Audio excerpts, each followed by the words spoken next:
Hello guys, welcome back to my channel అప్పు gardening cooking. ముందుగా అందరికీ మహాశివరాత్రి శుభాకాంక్షలు. ఈ వీడియోలో నేను పుల్లటి మామిడికాయతో పులిహోర ఎలా చేయాలో చూపిస్తాం. సో మేమైతే చిత్రాన్నం అంటాం. మామిడికాయతో చిత్రాన్నం ఎలా చేయాలో చూపిస్తాను. ముందుగా మామిడికాయ తీసుకోండి, కొంచెం పుల్లగా ఉండే తీసుకోండి, బాగుంటుంది. ముందుగా పచ్చి మామిడికాయ తీసుకొని మంచిగా వాష్ చేసేసుకొని దానిపైన పీల్ తీసేసి ఇలా గ్రేట్ చేసుకోండి, తురుముకోండి.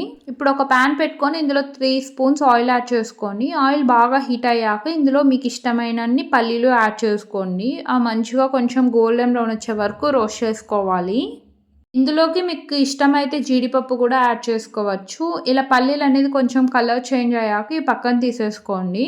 ఇందులో ఇప్పుడు తిరువాత దినుసులు యాడ్ చేసుకోండి. నేనైతే మెంతులు కొన్ని, జీలకర్ర కొన్ని, ఆవాలు అండ్ ఎండుమిర్చి ఇట్లా హాఫ్ కట్ చేసుకొని యాడ్ చేసుకున్నాను.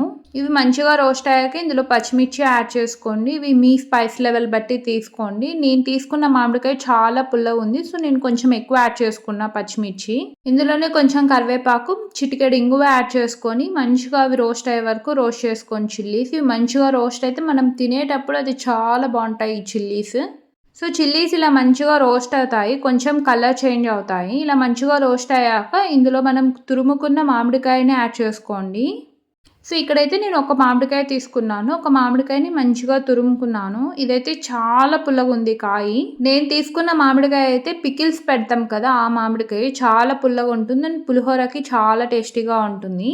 తురుముకున్నది కొంచెం పక్కన పెట్టుకోండి. ఇప్పుడు తురుముకున్నది యాడ్ చేసుకున్నాక ఇందులో పసుపు, టేస్ట్కి తగినంత సాల్ట్ యాడ్ చేసుకోండి. ఇప్పుడు ఇదంతా బాగా మిక్స్ చేసేసుకొని మామిడికాయ మంచిగా దగ్గర అవుతుంది అండ్ మంచిగా కుక్ అయిపోతే కొంచెం పేస్ట్ లాగా అవుతుంది. ఆ కన్సిస్టెన్సీ వరకు మనం కుక్ చేసుకోవాలి. మీడియం హీట్లో, లిడ్ పెట్టుకొని అవసరం లేదు. ఇంక ఇప్పుడు వచ్చేది మామిడికాయల సీజన్ కదా, మనతో ఎక్కువ ఉన్నప్పుడు ఇలా ప్రిపేర్ చేసుకొని ఫ్రిడ్జ్లో స్టోర్ చేసుకోవచ్చు. చాలా రోజులు నిలువ ఉంటుంది, అసలు పాడనేదే అవ్వదు. అండ్ ఇందులో ఆనియన్స్ ఇవేమి యాడ్ చేయడం లేదు కాబట్టి చాలా రోజులు నిలువ ఉంటుంది. ఇన్స్టాంట్గా మనకి బాయిల్ చేసుకొని రైస్లోకి పేస్ట్ యాడ్ చేసుకోవచ్చు. ఇలా ఈ కన్సిస్టెన్సీ వస్తుంది. ఈ స్టేజ్లో స్టవ్ ఆఫ్ చేసేసుకొని మనం ఏదైతే రోస్ట్ చేసుకొని పక్కన పెట్టుకున్న పల్లీలు, ఫైనల్గా కొంచెం కొత్తిమీర యాడ్ చేసుకొని మంచిగా మిక్స్ చేసేసుకోండి. ఇందులో కొత్తిమీర యాడ్ చేయడం వల్ల ఫ్లేవర్ చాలా బాగుంటుంది అండ్ టేస్ట్ కూడా అయితే చెప్పలేమో అంత బాగుంటుంది. చాలా అంటే చాలా బాగుంటుంది మామిడికాయ పులిహోర. మీతో పుల్లటి మామిడికాయలు ఉంటే ఇలా పక్కా చేసుకోండి. టేస్ట్ అయితే నిమ్మకాయ పులిహోర కంటే మామిడికాయ పులిహోరని చాలా బాగుంటుంది. ఇప్పుడు వచ్చేదంతా ఫెస్టివల్ సీజన్ కాబట్టి ఇలా ఫెస్టివల్కి ప్రిపేర్ చేసుకొని తినండి, చాలా బాగుంటుంది. ఇలా ప్రిపేర్ చేసుకునేది మనం రైస్లోకి యాడ్ చేసుకొని మిక్స్ చేసుకుంటాం. ముందుగానే నేను బాయిల్ చేసుకున్న రైస్ని చల్లగా చేసుకున్నాను, ఒక గిన్నెలోకి యాడ్ చేసుకొని. ఇప్పుడు మీకు కావాల్సినంత పేస్ట్ యాడ్ చేసుకొని మంచిగా మిక్స్ చేసేసుకోవడమే.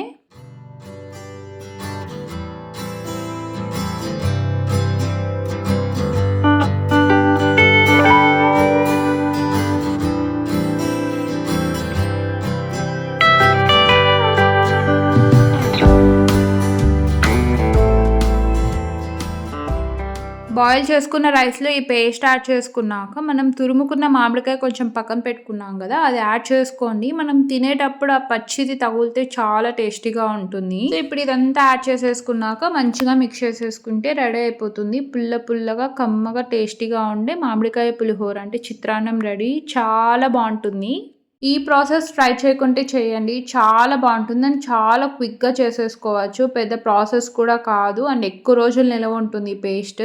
సో గైస్, మీరు కానీ రెసిపీ ట్రై చేస్తే ఎలా ఉందో కామెంట్ సెక్షన్లో చెప్పండి. మీకు కానీ వీడియో నచ్చితే లైక్ చేయండి, షేర్ చేయండి, ఛానల్ని సబ్స్క్రైబ్ చేయండి. మీకు కానీ నా ఛానల్లో కంటెంట్ నచ్చితే మీ ఫ్రెండ్స్ అండ్ ఫ్యామిలీ మెంబర్స్కి షేర్ చేయండి. నా నెక్స్ట్ వీడియోలో కలుద్దాం. Thanks for watching. బాయ్.